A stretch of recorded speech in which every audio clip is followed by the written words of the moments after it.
Wow, this is probably the epitome of narcissism. I don't even know if that's the right word, but I'm about to make a video of me talking about topics that I probably have no business talking about. So, if that's not your kind of thing, you should probably leave the video. If it is your kind of thing, you should probably watch this video. So, I should probably sit back in my chair and stop talking creepily to you like this. So, we have 3 topics to discuss. 3. Look at this. Messed up my thumb. Jumping a BMX bike. First topic is if it fits your macros, an eating disorder. After literally hundreds of comments and messages telling me that yes, they've had the same problem as me, and yes, it did lead to disordered eating, I still believe it's not an eating disorder. If it fits your macros is great for people that need to diet for like a few weeks and, you know, get an idea of what they're putting into their bodies just through numbers. Unfortunately, people use this as a security blanket to tell them when to stop eating.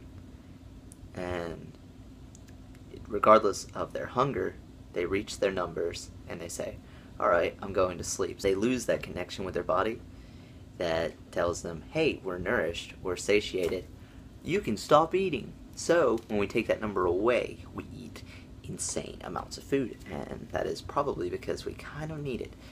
And you might think, wow, how could you possibly need 6,000 calories a day for 2 weeks? Like, all you did was just put on fat, you idiot, you slob, you just gave up on your diet. No, you need it.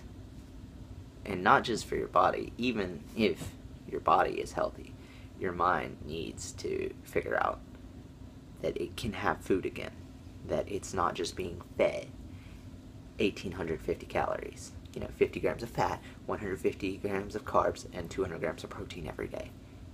That's not a healthy way to live.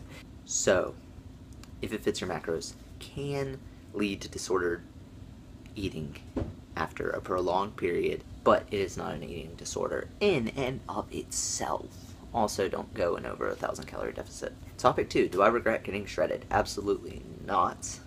I needed to see what it takes because I was curious and I wanted to push myself, and I did, and I saw what it cost, and I don't want to do it again. It costs too much. People like to say whatever it takes. Not necessarily. It's not necessarily the best thing for you.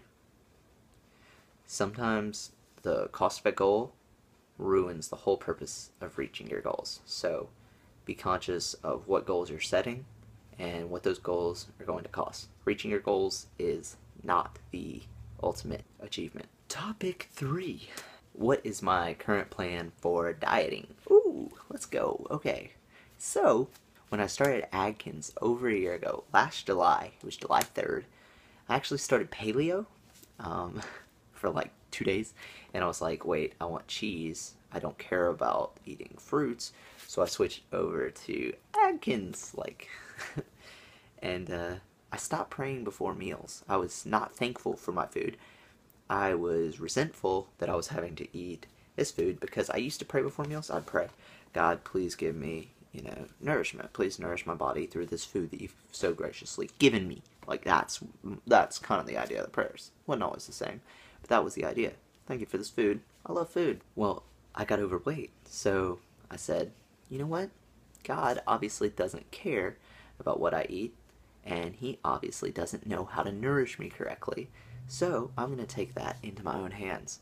And I took control over that, and gosh, I messed it up. So I want to start praying before my meals again and ask God for guidance in what to eat.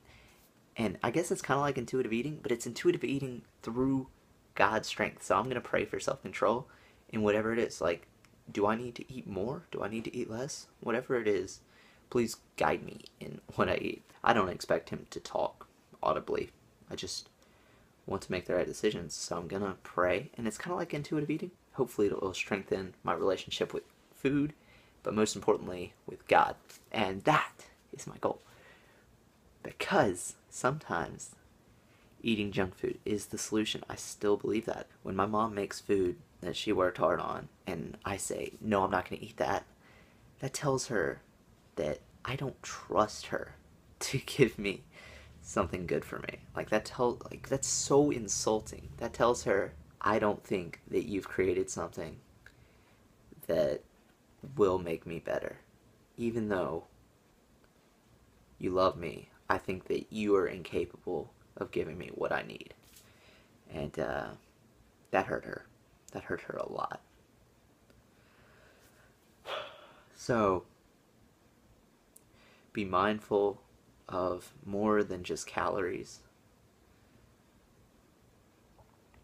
I mean, be mindful of what your diet is doing to the people around you, because it can hurt others too. It's not just about you.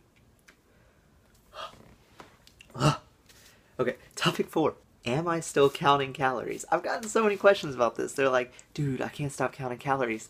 Dude, we are amazing at counting calories and macros. We are so good at it at this point. Like, if you've been doing it for a year, you do not mess up. You count the calories.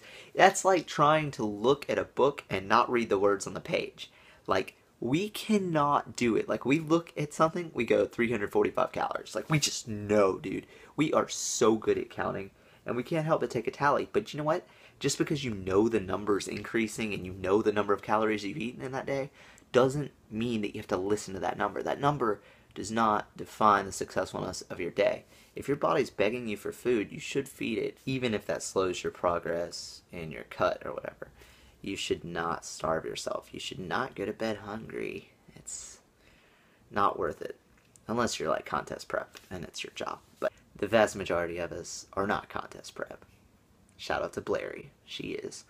So, the 4 takeaways are, if it fits your macros, it's not an eating disorder, but it can lead to a very, very unhealthy relationship with food and your body. 2, I do not regret getting shredded. I needed to do it to find out if I could and what it costs, and it costs too much. 3, I'm going to start praying before my meals that God gives me the guidance to eat what I need to eat, not just for my fitness goals, but for my relationships and for my future. 4, it's okay to count your calories because you probably can't stop counting your calories. But it's not okay to starve yourself because you've reached, 1900 or whatever your number is. So, keep all that in mind. Stay tuned and stay jacked.